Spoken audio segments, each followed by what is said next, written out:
on that. Do you believe in clinical depression? Let's have that conversation. Sure, let's have it. Yeah, no, I do not believe in clinical depression, and you're never going to, I'd love for you to try and convince me it's real. It'd be quite interesting. Do you think it's an invention of the US pharmaceutical industry to sell you pills? Well, I think that that's certainly part of it. I think that's part of it. But I've had this conversation with a bunch of people, and my basic premise is that I refuse to believe in things that take power away from me. If you are in a haunted house and you believe in ghosts, you're scared of the haunted house. If you're in a haunted house and you don't believe in ghosts, you're just in a house and you don't care. So I don't like the idea when someone explains to me the idea of one day waking up and being miserable and not wanting to live anymore, and it's nothing to do with my circumstances and I have no power over it, and no matter how good my life is, I'm still gonna feel terrible and I'm gonna wanna die.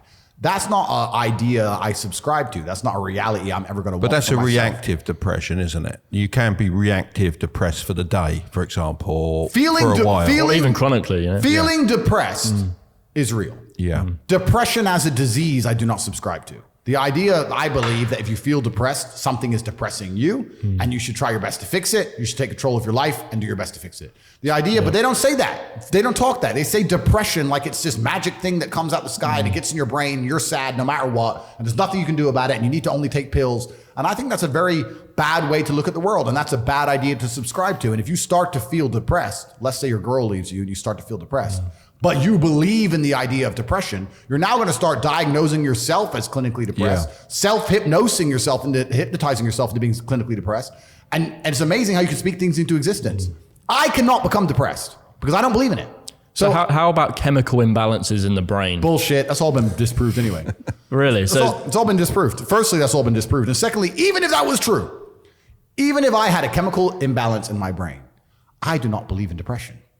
That's just who I am as a person. I don't believe in it. I do not believe in things that take power away from me. So, and people sit there and they try very hard to convince me it's real, which is actually quite interesting because it's always usually depressed people who sit there and try very hard to defend this idea. If you're so scared, if depression's so terrible, why are you sticking up for it?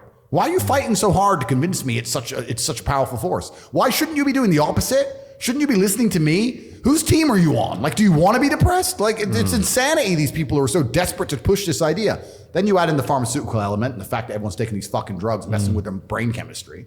It's garbage. I think that you feel depressed sometimes because you're human. So you felt depressed at times, would you say? We're all human. Yeah, because I felt depressed. I mean, I had some major, it might not sound big, but some major dental surgery done. Yeah. And it really got me down for a while. But my businesses and running those, to be honest, picked me up because it was like, I can't be like this. Get in there, do some business. Well, completely. And also, let's look at it. Let's pretend I'm completely wrong, right?